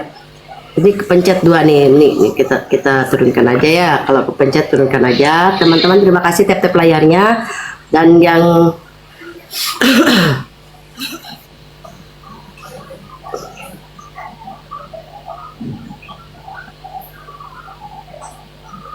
Purwanto, selamat malam Purwanto. Islam. Ya, terima kasih Bang, kepencet. Baik. Bang Meka silakan. Oke, saat Teneng silakan diangkat dulu satu-satu. Saya mau melanjutkan materi hari ini ya. Baik. Jadi teman-teman, sebenarnya materi hari ini itu materi komparasi yang fundamental. Kenapa saya katakan ini sangat fundamental? Karena ini adalah cabang ilmu dalam perbandingan agama yang memang sangat-sangat penting. Contoh seperti tentang konsep ketuhanan, konsep kenabian, konsep kitab suci, Isa dan Yesus. Kenapa konsep hukum-hukum agama? Kenapa ini penting sekali? Karena kalau kita tidak mengerti bagaimana umat Kristen memahami konsep-konsep apa yang mereka imani dalam iman mereka, kita sulit berdiskusi dengan mereka. Karena nanti teman-teman justru memaksakan paradigma Islam kepada paradigma mereka. Dalam imannya orang Kristen, kitab yang dikarang oleh according Matius, according Lukas, itu menurut mereka adalah ilham dari Roh Kudus. Nah, kita berdiskusi ini untuk mempertanyakan ada indikator bahwa klaim bahwa kitab tersebut adalah dari Roh Kudus itu bisa terbantahkan. Ini yang namanya dialektika. Selamat malam Bang Kevin. Bang Kevin, Anda sudah naik. Selamat malam. Nggak usah Putri itu di mana baju mana sini, nggak usah mana kalau nggak usah nggak mesti Bang Kevin, Bang Kevin, hello Bang Kevin. Lagi berantem dia. Bang Roni, Lagi berantem sama ini ya. sama. Teman-teman yang lagi mungkin ada konflik dengan keluarga, jangan coba tap-tap layar dulu. Takutnya pas naik ke atas lagi kedengaran berantem, nggak enak kita ya. Nggak enak kita dengarnya ya. Jakarta, selamat Maaf ya. malam. Jack, Bang Jack. Jakarta. Jakarta. Ya, saya karena punya waktu sedikit lagi Teneng, karena saya harus istirahat juga jaga kesehatan. Mungkin saya langsung finishkan aja ya beberapa materi yang harus saya sampaikan. Nah, teman-teman, saya langsung komparasi aja ya. Saya langsung komparasi. Dalam Islam itu, ketika kita ditanya kenapa Allah adalah Tuhan, maka kita mampu menjawab. Salah satu jawaban kita adalah adanya deklarasi ketuhanan dari Allah. Dalam surat Toha, teman-teman kalau lihat ya, kalau membaca Bismillahirrahmanirrahim, innani anallahu la ilaha illa ana fa'budni. Bahkan di awal surah-surah kita membaca Bismillahirrahmanirrahim, ada deklarasi. Maka ketika nanti orang membantah apa yang Allah sampaikan, maka dia masuk ke dalam kategori kafir. Tapi ketika Yesus tidak pernah mendeklarasikan dirinya adalah pemilik langit dan bumi, maka ketika kita tidak mengimani dia sebagai pemilik langit dan bumi, apakah kita bisa disalahkan? Tentu tidak. Tentu kita akan menyalahkan Yesus nanti. Ya. Lah, begitu juga teman-teman, kitab suci. Kalau ditanya kepada kita, kenapa kitab kalian dikatakan suci? Maka umat Islam mampu menjawab. Parameternya muncul dari Al-Quran, bukan menurut Unirifa, bukan menurut Yonatan Nandar, bukan menurut ulama, tapi menurut Al-Quran sendiri dia punya parameter. Saya sudah tunjukkan ada 3 dalil yang boleh kalian pakai untuk membuktikan Al-Quran kalam ilahi. Ya, itu masih sangat kecil sekali, sangat sedikit sekali yang bisa saya bagi. Masih banyak pembuktian bahwa Al-Quran sebagai kalam ilahi yang bisa kita tunjukkan dengan rasio kita. Apakah ini ilmiah? Tentu ini ilmiah. Begitu juga dengan Al-Quran dalam surah Al-Hijr ayat 9. Allah janjikan bahwa Al-Quran ini akan terjaga. Apakah Al-Quran sudah ditemukan terdistorsi sebagaimana Bible ditemukan? Maka kalau kita bandingkan kitab sucinya orang Kristen, mohon maaf. Sebenarnya kalau kita membandingkan Al-Quran dengan Bible, kita sedang merendahkan Al-Quran sebagai kalam ilahi. Bahkan dengan jurnal ilmiah pun Bible di bawah. Kenapa? Kalau kita bicara karya ilmiah, kita bisa menjawab siapa penulisnya, skolarnya siapa. Oh, Rifai Putri. Tapi ditanya Bible, siapa penulisnya? Mereka mengimani bahwa itu according Matius, Markus, Lukas, tapi itu berupa keyakinan, bukan ilmu dari hasil karya ilmiah atau penelitian. Kemudian, kalau kita tanya kepada mereka, Al-Quran kami tidak terdistorsi, sedangkan mereka, skolar mereka sendiri percaya bahwa kitab mereka terdistorsi parah. Ada ayat yang kontradiksi, ada ayat yang hilang, ada satu buku kitab Nabi Edo yang tidak ditemukan, tapi informasinya ada dalam kitab Perjanjian Lama. Ada ayat yang dikutip Yesus tapi tidak ada ayat yang disisipkan berupa catatan kaki. Apalagi terjemahan-terjemahan yang bermasalah. Maka ini artinya adalah tidak bisa kita bandingkan Al-Quran dengan Bible. Bahkan kalau dibandingkan dengan buku Ustadz Muhammad Nuruddin ini, kalau ditanya siapa penulisnya, Muhammad Nuruddin, dari mana sumbernya, maka di sini ada daftar pustakanya.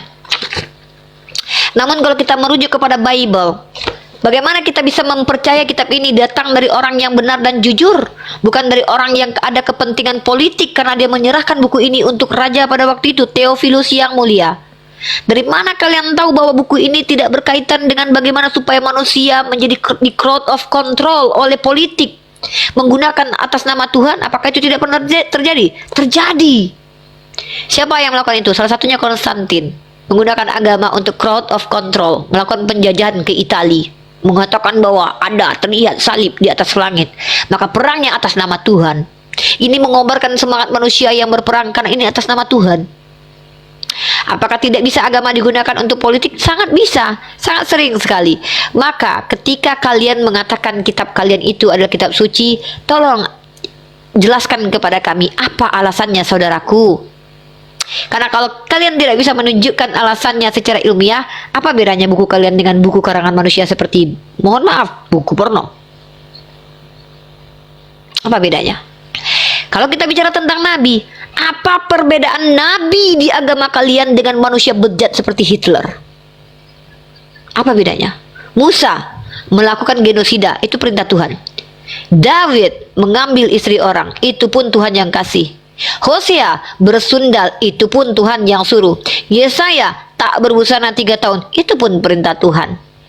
Ketika kalian mengkritisi nabi kami dengan mengatakan diksi-diksi yang tidak ilmiah, nabi kami pedo, kalian lupa Ribka dinikahi umur 3 tahun menurut Rashi oleh Ishak. Ketika kalian katakan nabi kami tak layak jadi nabi, apa parameter nabi dalam iman kalian? Apa parameternya, saudaraku? Ketika kalian bandingkan Nabi Muhammad dengan Tuhan kalian, ayo kita bandingkan secara apple to apple. Kalian hanya dapat kehidupan Tuhan kalian selama 3 tahun, lalu kalian berjumawa ria mengatakan Nabi Tuhan kami lebih baik daripada Muhammad SAW. Hei, Nabi kami dari lahir tercatat dalam sirah Nabawiyah, dalam hadis. Adakah satu sikapnya yang di luar moralitas? Tunjuk. Pernahkah dia terindikasi berbohong, bermaksiat kepada Allah? Tunjuk data. Jangan kalian tuduh Nabi kami CABUL. Tapi apa alasan dia CABUL? Karena dia meniduri istrinya. Sementara Nabi di kitab kalian meniduri istri orang sampai hamil. Apakah Tuhan menghabisi nyawa Nabi itu? Tidak. Lalu apa alasan kalian mengkritisi Nabi kami yang mulia lalu membandingkannya? Kalau kita bandingkan Nabi di kitab kalian sangat-sangat tak layak dikatakan Nabi. Kalian bandingkan Tuhan kalian dengan Tuhan kami. Kalian membanggakan Tuhan yang mati dan bangkit, lalu kalian bandingkan dengan batu. Sejak kapan umat Islam menuhankan batu? Tuhan kami jangankan mati, saudaraku, mengantuk pun tidak. Tuhan kalian jangankan mengantuk, mati pun iya. Kalian pamerkan Tuhan kalian yang mati ke hadapan umat Islam. Untuk apa? Itu hanya akan menjadi bahan olok-olok di kami. Kenapa? Bagi kami yang mati itu bukan Tuhan. Kalian bandingkan kehidupan Yesus yang katanya tidak pernah berperang. Bagaimana mau berperang, saudaraku? 12 biji muridnya saja dia tidak mampu handle. 2 diantaranya berkhianat. Nabi saya kenapa berperang? Karena memang beliau diperangi. Beliau menjaga kehormatan orang-orang lemah. Beliau mewajibkan, Allah mewajibkan mereka berperang. Karena kewajiban perang jatuh ketika kita berperang. Yesus gimana mau perang? 12 murid saja diantaranya 2 berkhianat. Itu pun dia yang pilih. Gimana mau berperang Yesus? Ketika Yesus ditangkap hansip Romawi, padahal muridnya katanya sudah melihat dia menghidupkan Lazarus, padahal katanya sudah melihat dia menurunkan roti, berjalan di atas air, menghardik badai. Tapi tiba-tiba ketika dia ditangkap hansip Romawi, muridnya kabur. Saya kalau sudah pernah lihat Yonatan Nandar ini memakan besi, ketika kami dikejar penjahat, saya akan petantang petenteng. Kalian mau melawan Yonatan Nandar? Dia pernah saya lihat makan besi loh. Itu normalnya manusia. Tapi ketika kalian percaya bahwa Yesus pernah dilihat membangkitkan orang mati, menurunkan ini dari ini, menghidupkan, muridnya kabur. Jangankan kita di abad 2025, muridnya saja yang hidup sejaman dengan dia, yang menyaksikan langsung kata kalian, itu kabur, tidak menuhankan dia. Lalu apa alasan kalian promosikan Yesus dan kalian bandingkan dengan Nabi kami? Sekelas Umar Ibnu Khattab dibandingkan dengan Yesus, perspektif kalian tidak layak. Umar Ibnu Khattab jalan ke sebuah jalan, setan kencing di celana, kabur tercirit-birit. Yesus malah ikut iblis, diuji pula sama iblis. Minimal kayak saya, diuji kepintarannya sama dosen. Kemudian Umar Ibnu Khattab naik kuda, kakinya jejak. Yesus naik keledai aja dibantuin. Umar Ibnu Khattab pernah sedekah kuda, Yesus malah ngambil keledai orang. Umar Ibnu Khattab merubah peradaban Yerusalem yang kacau balau selama 372 tahun, damai, aman, dan tentram di bawah kepemimpinan khalifah. Yesus 33 tahun di dunia, Yerusalem gak merdeka, malah tambah kacau ketika dia naik ke surga habis sama Raja Titus. So, kalian banggakan Nabi kalian masih ada di kuburan. Apa bedanya dengan nabi-nabi terdahulu? Tuhan kami mati dan bangkit, apa gunanya buat peradaban? Minimal itu Isaac Newton. Kalau Isaac Newton itu lebih, karena dia merubah peradaban. Kalau Yesus menghidupkan Isaac Newton, saya acungin jempol, mantap. Tapi Yesus menghidupkan Lazarus, mematikan dirinya, menghidupkan dirinya. Apa manfaat buat peradaban, saudaraku? Kenapa kalian bangga-banggakan di hadapan kami umat Islam? Ini hanya maaf. Ketika kalian mengatakan kami bangga Tuhan yang pernah mati, itu adalah sebuah olok-olok di kami itu. Hina itu. Hina Dina, Tuhan mati di kami umat Islam. Maka kalau teman-teman ingin membantah narasi saya, naiklah dengan catatan kalian kredibel menjelaskan supaya kalian tidak malu, karena ini didokumentasi sepanjang masa. Sengaja saya tidak tampilkan video TikToknya di YouTube saya supaya tidak ada yang melihat wajah kalian dan nama kalian, mendengar suara kalian. Nanti ternyata kalian melakukan asumsi liar dan penghujatan. Kalian tidak dihakimi lagi oleh keluarga kalian, generasi kalian 10 tahun yang akan datang. Karena Islam diperintahkan bersifat adil, berlaku adil. Jadi kalau kalian ingin membantah saya, minimal kalian punya data dan literasi. Seperti itu. Silakan, Teneng.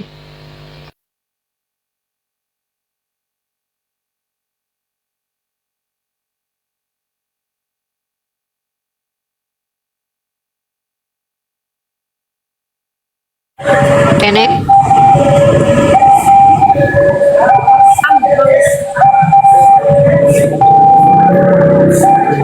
Ini ya. Halo. Dia lagi di jalan di stasiun kayaknya. Berisik. Selamat malam Kak Lena. Kak Lena. Selamat malam Kak.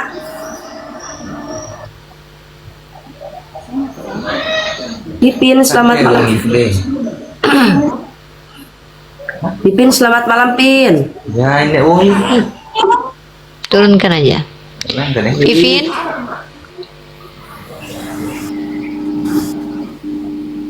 Halo Vivin. 16 menit lagi. Halo saudari Vivin.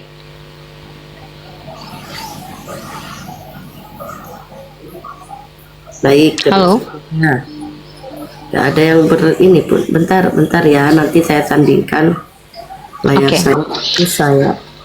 Teman-teman, saya harus menjaga kesehatan juga. Ini komal error ya, hilang-hilang mulu. Mungkin settingan dari Bang Yonatan Nandar itu dia bisa berubah otomatis. Nggak bisa ini ya. Jadi tidak tetap, dia bentuk komalnya itu tidak tetap. Jadi ketika ada yang naik maka dia berubah otomatis, karena ini memang settingannya dari Bang Yonatan Nandar, makanya terlihat hilang. Selamat malam Bang Amar. Bang Amar selamat malam Bang. Bang Amar. Dari tadi minta terus dia. Daripada udah ditolak ya, belum bisa ini. Pencet mungkin ya. Ya, saya menjelang ke 15 menit, Bang Yonatan Nandar, nanti kita hopper handle ya. 15 menit terakhir. Yang bagi teman-teman yang masih ingin bertanya, teman-teman yang ingin membantah argumen saya, silakan naik. Diskusi bagus-bagus ya, karena saya tidak melayani debat kusir. Saya hanya akan menjawab pertanyaan kalau teman-teman awam dari Kristen. Kalau teman-teman berilmu dari kalangan Kristen, boleh dialog bersama saya 2 arah dengan catatan harus ada data. Kalau tidak berdata, mohon maaf. Kenapa saya tidak terima? Karena kalian belum tentu mewakili kekristenan. Kalau saya hanya ingin berdiskusi dengan kalian by person, itu sudah 6 tahun saya lakukan. Ya, 1 ayat yang saya tanya kepada 5 orang, 10 jawabannya. Jadi itu sia-sia. Itu hanya membuat saya semakin tidak berilmu. Ya, tidak ada ilmu yang bisa kita dapatkan. Maka pastikanlah kalian berbicara dari mewakili gereja kalian atau aliran mainstream yang kalian yang banyak, yang mayoritas. Silakan. Selamat malam Jai Jai. Jai Jai selamat jalan. Jai Jai. Jai Jai selamat malam Jai. Iya, selamat malam. Ya, baik, saya undang open cam ya. Kalau nggak bisa open cam juga nggak masalah, Teteneng. Bang Jai Jai dari Kristen mana Bang? Kristen Protestan. Baik, silakan. Oke, Bang Jajai, Maaf, Bang Jajai ini punya kredibilitas menjelaskan keimanannya atau awam ingin bertanya? Saya ingin bertanya, Oke, silakan.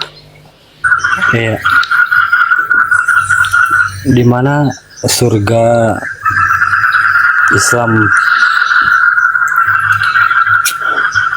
Oke, surga, neraka itu hal yang dijanjikan. Di mana letaknya? Saya tidak tahu karena saya belum ke sana.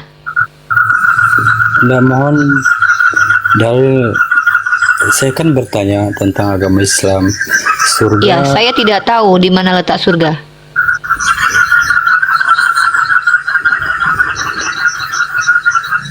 Kalau surganya Kristen, Anda tahu letaknya di mana? Nah, kalau surga Kristen, ya tahulah. Di mana tuh? Sebelah mananya Saturnus, Bang? Hah? Sebelah mananya Saturnus? Hanya Yesus. Belok kiri atau belok kanan? Bilangnya, belok lurus. Hmm.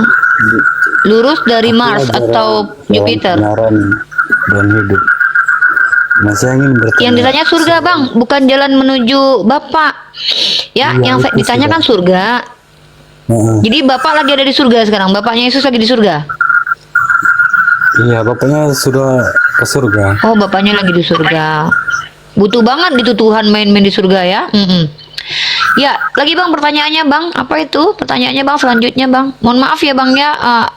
Jawaban Abang tentang surga Abang itu jawaban yang agak aneh gitu. Ya. Iya, jangan tahu kamu tahu ini. Ya, pertanyaan selanjutnya Bang.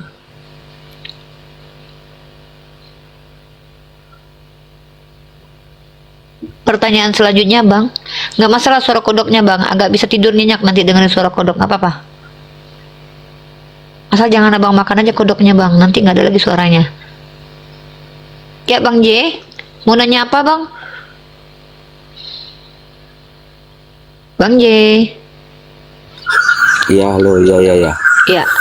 Ya, pertanyaan selanjutnya apa Bang? Ini saya mau tanya, mengapa setiap umat Muslim atau Islam harus memakai kerudung atau cadar? Mengapa?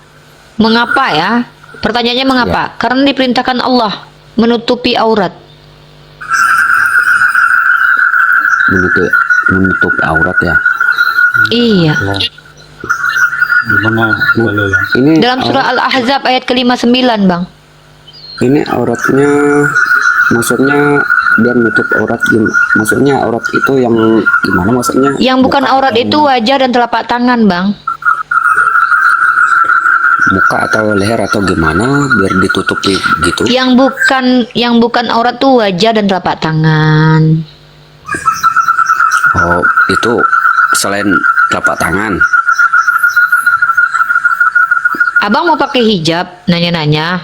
Enggak, itu saya. Abang kan cowok. Namanya juga bertanya kan. Sudah Karena saya saya jawab. Kristen. Dalilnya di mana? Iya, makanya saya jawab.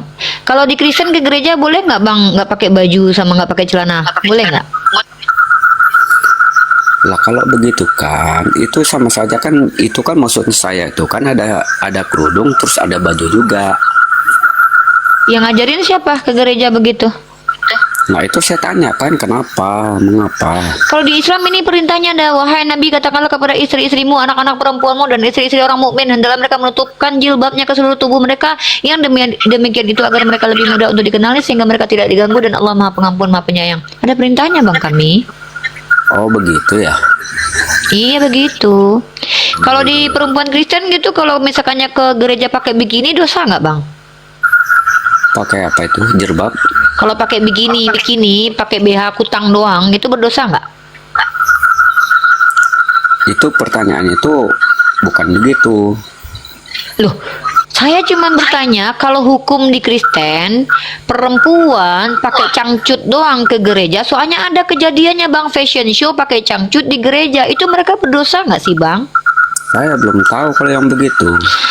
Makanya saya pernah lihat Bang, ya fashion show cangcut ya di gereja. Nah pertanyaannya tuh Yesus marah nggak sih hal-hal kayak gini? Lah kalau memang yang tidak sewajarnya memang tidak pantas bagi kita juga, tidak pantas juga kalau kita ke gereja begitu berpakaiannya. Nih bang, nih, lagi fashion show pakai celana dalam doang tuh, di atasnya ketutup tapi celana dalam doang tuh di gereja bang. Dosa nggak ini bang di Kristen? Asal bang tahu loh, Tuhan itu suka yang nggak pakai busana loh. Yesaya disuruh nggak pakai busana. Tuhan menciptakan Adam dan Hawa, tadinya nggak pakai busana. Maka pertanyaan saya adalah, bagaimana menurut Yesus kalau ada jemaatnya pakai cangcut ke gereja? Gimana? Nih, Itulah saya. pernah nih ada fashion show cangcut. Nah, mana nih? Ini ya. Nih, pakai baju seksi di gereja. Gimana nih? Di gereja nih bang, nih disensor nih bang. Ah, tuh di gereja nih bang kejadiannya. Nah, pertanyaannya, boleh atau tidak sama Yesus? Dimarahin nggak sama Yesus ini? Tunggu. Kalau menurut Sebuah saya, fashion show yang menampilkan deretan model berbikini seksi digelar di gereja Anglikan di Port of Spain, Trinidad and Tobago pada Sabtu 2 November 2019 lalu. Fashion show digelar dalam rangkaian Style Week 2019 dengan melibatkan sejumlah desainer lokal.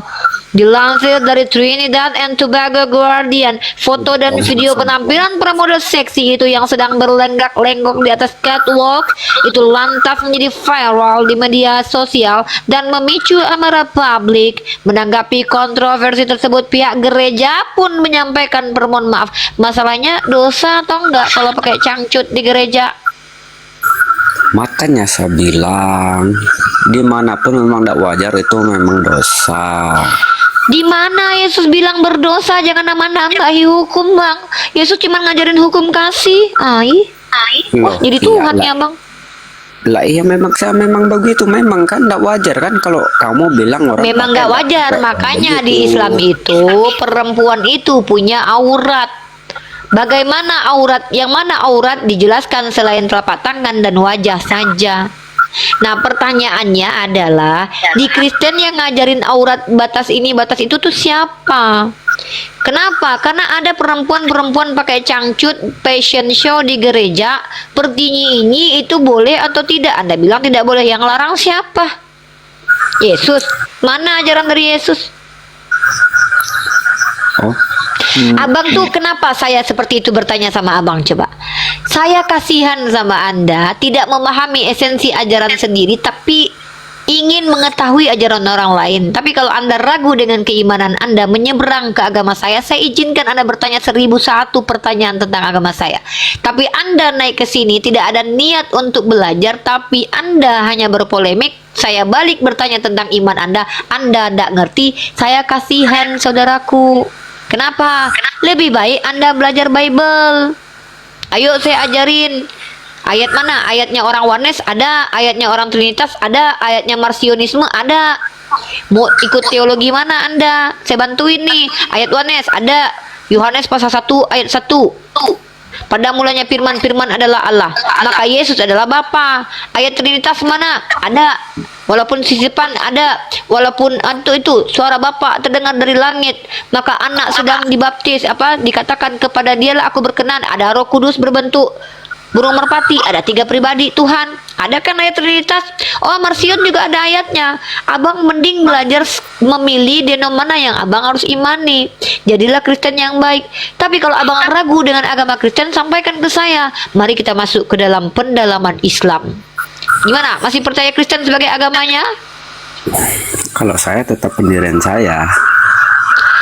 Ya sudah, kalau begitu kenapa Anda bertanya tentang Islam tapi agama sendiri tidak mengerti, saudaraku? Loh, kita di sini. Ini mohon maaf. Saya mau bertanya dulu. Ada ini yang berakun ini ya. Terus apa gunanya diciptakan rambut munafik kali? Iya, apa gunanya vaginamu diciptakan? Kenapa kau nggak perlihatkan vaginamu kepada orang-orang, saudaraku? Kenapa bulu yang ada di vaginamu tak kau perlihatkan kepada orang? Hah? Kami ini bukan hanya kelamin saja yang harus kami tutupi. Kenapa rambut kami harus tutupi? Kenapa? Rambut kami ini hanya kami persembahkan kepada orang yang layak untuk melihatnya karena indah. Kau bertanya kepada saya apa gunanya rambut diciptakan? Lah itu Kelamin diciptakan ditutupi pakai celana dalam. Oh, apa yang buka saja sudah. Apa yang diciptakan kalau ditutupi? Iya. Kenapa diksinya keras sekali? Ini mengingatkan kepada saudara Kristen yang mengkomparasi dengan kejahilan, itu bisa berbalik menampar kalian, ya. Mohon maaf. Ya. Bang Jai, saran saya adalah mari abang belajar Bible. Kalau abang ingin belajar bersama saya temenin belajar nih. Abang mau belajar tentang ketuhanan Yesus perspektif Kristen Tritunggal, atau Oneness, atau Marcion, atau Arius, atau Nestorian, saya bisa bantu. Abang mau belajar tentang sejarah gereja, konsili Nikea, konsili Efesus, konsili Kalsedon, konsili Konstantinopel, atau yang mana? Mari saya bantu. Abang mau belajar tentang ke-12 murid Yesus, mari kita bantu. Abang mau belajar tentang kehidupan Yesus dalam Bible, mari kita bantu. Mending abang belajar Bible daripada belajar Al-Quran. Kenapa? Karena kalau abang rajin belajar Bible, abang hanya akan diantarkan kepada kebenaran, kepada Al-Quran. Buat apa belajar Al-Quran kalau abang nggak ngerti Bible? Buat apa bang? Mau berpolemik dengan saya nggak bisa. Kenapa? Abang belajar dulu lah 6 tahun, baru saya tungguin. Karena Edis aja yang akunya udah 13 tahun belajar Al-Quran sama saya masih keok. Ditanya balik malah nyungsep. Ya, gitu. Jadi abang kalau mau berapologet dengan saya, mau membantah saya, abang belajar dulu lah minimal 6 tahun. Karena segitu umur saya belajar apologet juga, ya. Tapi kalau abang bertanya, dengarkan jawaban saya. Pertanyaannya ngapain nanya-nanya Islam kalau teguh dalam iman Kristennya? Iseng-iseng aja gitu. Mending belajar Bible, karena Kristen sendiri abang gagal paham, nggak ngerti. Saya tanya nanti, abang tahu tidak? Abang tahu tidak dalam kitab abang itu nama istrinya anaknya Adam? Nggak tahu, karena emang nggak ada tertulis, ya. Abang tahu tidak kalau dalam kitab abang itu ada namanya nabi bernama David ngambil bini orang? Mungkin abang nggak pernah baca. Tahu tidak abang cerita tentang Uza yang dihabisi Tuhan hanya karena teledor? Nggak ngerti. Abang tahu kisah Akhan? Tahu kisah Samson? Aduh, tahu kisah Rahab? Waduh, kok malah kuasa saya menguasai kitab abang nih. Bang, belajarlah Bible bang, supaya abang menjadi Kristen yang betul-betul taat dengan firman Tuhan. Abang tahu hukum yang diajarkan Yesus? Apabila punyamu diambil, jangan kau ambil kembali. Berdoalah buat orang yang jahat kepadamu. Itu ajaran Yesus. Imani itu, amalkan itu. Iya, masalahnya abang tidak mengerti apa-apa tentang agama Kristen, kan sayang sekali. Abang nanya tentang agama Islam. Iya, gini loh bang. Saya menjawab pertanyaan kepada orang Kristen. Ya, dengar dulu bang, dengar. Bang, taruhlah abang masuk ke dalam kampus universitas, tapi abang nggak pernah masuk SD. Abang nanya-nanya skripsi. Ini akan menyulitkan abang. Bagaimana abang mengerti tentang tesis dan skripsi? Abang aja belum belajar angka-angka dan huruf di SD. Maka lebih baik belajar Bible dulu, abangku. Kan ingin bertanya kan begitu tentang agama Islamnya bagaimana begitu. Iya, saya kan nih sekali lagi saya katakan, boleh bertanya di sini minimal ketika ditanya agamanya dia paham dulu agamanya. Untuk Ya, apa belajar saya- agama orang lain kalau nggak ngerti agama sendiri, abangku? Kecuali Anda sudah goyah dengan iman Anda, saya bantuin Anda belajar Islam. Cuma sih tahu gimana ajaran tentang Al-Quran. Suaranya kecil, abangku. Jai suaranya Bang, jauh. iya. Saya ini nggak mau debat kusir, abangku. Saya ini calon pendakwah, calon pengajar. Kampus saya mengajarkan how to teach dengan deep dialogue. Nabi saya ajarkan kalau kau mengajar orang lain itu, lihat siapa dengan siapa kau bicara. Kalau dia itu belum mengerti antara X dan Y itu ada perbedaannya, jangan ajarkan teorema Pitagoras dulu. Jangan ajarkan persamaan dulu. Jangan ajarkan sinus kostangen dulu. Ketinggian, itu zolim. Saya nggak boleh menuntut ilmu hanya untuk mengolok-olok orang jahil, bang. Saya di sini memastikan kalau abang saya jelaskan, abang paham minimal bahasa Indonesia. Jadi saya ini tidak mau merendahkan manusia di hadapan saya, bang. Gitu. Iya, tapi abang sendiri nggak ngerti agama abang. Abang bertanya surga di mana? Emang di dalam agama abang tahu surga di mana? Kan Ya, lucu. Agama sendiri nggak paham, agama tapi bertanya ke Kristen agama orang jelas lain ada. gitu. Di mana letak surganya, Bang? Di mana letak surganya, Bang? Kan ya sumber tukar. Naikkan yang lain biar dia belajar aja ya. Ya, ya, ya, ya. Iya, iya, iya, Saya mau iya. tahu di mana ajaran Islam begitu, di mana dalilnya Al-Quran surganya Islam tuh di mana? Enggak tahu, kan saya sudah bilang nanti kalau saya udah masuk surga saya bilang abang, saya minta nomor HP abang aja nanti ya. Ya saya nggak tahu. Bang Lawidi, Nggak tahu. selamat Gimana malam, sih? Bang. Ya nggak tahu, saya belum ke surga, Bang. Bang, kalau Saya kan untuk ingin- gambaran surga, Ya udah abang cariin. Ya udah abang duduk aja. Begitu. Ya agama yang benar itu bukan tahu tentang letak surga, Bang. Nggak ada parameter agama yang benar itu tahu di mana letak surga, Bang. Abang ini ada-ada aja sih, Bang. Saya lagi santun, lagi baik ya. Saya lagi jadi wanita soleha nih ya. Jangan sampai nanti saya gebukin abang di sini nanti. Saya bikin jadi domba, jadi serigala nanti. Nanti saya cabutin dulu abang, nanti baru tahu abang ya. Abang duduk dulu diam ya. Saya bahas sama Bang Lawidi dulu ya. Abang nggak usah jadi Islam, abang jadi Bang iya Lawidi, iya, abang jadi Kristen selamat aja. malam, Bang. Bang Lawidi. Udah. Bang Lawidi, selamat malam, Bang. Dari tadi naik turunnya. Udah lewat ya. Terakhir ya, Teneng yang naik Lawidi 15 menit. Oke, sebenarnya udah waktunya nih. Bang Yonatan Andar. Monitor A. Ya, Puni, kita off aja. Saya kalau harus sudah selesai. istirahat. Oke, tapi saya Saya juga closing istirahat. statement ya. Ya. Baik. Baik, alhamdulillahirrabbilalamin. Masya Allah, alhamdulillah. Semoga Allah izinkan saya selalu menjaga sikap dan menjaga lisan dalam berdakwah lintas agama. Dulu saya katakan saya bukan pendakwah, tapi saya calon pendakwah, teman-teman. Mau tidak mau, terima tidak terima, ketika saya sudah masuk jalur akademik, maka saya akan bertanggung jawab atas gelar saya. Ini detik-detik terakhir di prodi saya, teman-teman, semester akhir. Maka apakah saya dalam masa transisi ini tidak akan merubah sikap dalam berdialektika? Tentu tidak mungkin. Ada tanggung jawab dunia akhirat yang harus saya bawa di bahu saya, teman-teman. Jadi saya berdakwah bukan karena saya sudah benar, bukan karena saya sudah baik, bukan karena saya sempurna dan ahli amalan soleh dan berilmu, tidak. Tapi saya berdakwah memenuhi tanggung jawab perintah bahwa sampaikanlah dariku walau satu ayat. Siapapun kita, dengan kemampuan kita, paham apa, dengan itulah sampaikan Islam. Ya, memang lebih baik dakwah pakai akhlak. Masalahnya kadang akhlak saya agak lain gitu loh. Karena habis baca Bible saya langsung berubah. Saya kalau habis baca Al-Quran tuh keren banget, lemah lembut. Tapi habis baca Bible saya ke Bible-Biblean. Kenapa? Nggak ngerti. Nggak tahu ketika habis baca Bible bawaannya pengen tantrum aja, ngamuk aja gitu. Pengen cabutin bulu ketek aja gitu. Nggak ngerti saya. Ini pengalaman pribadi, teman-teman. Karena memang narasi-narasi dalam Bible ketika saya baca, narasi-narasi tersebut itu mengganggu psikologi saya sebagai wanita gitu loh, yang lembut manis ini gitu loh. Jadi ketika saya baca Bible tuh, narasi-narasi yang ada dalam Bible tuh mempengaruhi mental saya sampai saya jadi keras kayak Yesus. Hanya Tuhannya umat Kristen yang menganjing-anjingkan jemaatnya. Yeskiel 13 ayat 3. Ya, nabi-nabi Israel seperti anjing ustan katanya. Jadi Yesus mengatakan perempuan di luar Yahudi adalah anjing gitu. Ini gimana ya ketika kita baca Bible itu, jiwa saya itu terganggu. Makanya ketika teman-teman lihat saya berbeda-beda ini ya karena apa yang saya baca berbeda. Kita itu apa yang kita baca? Baca Al-Quran, tenang, sejuk kayak teh neng ini. Masya Allah.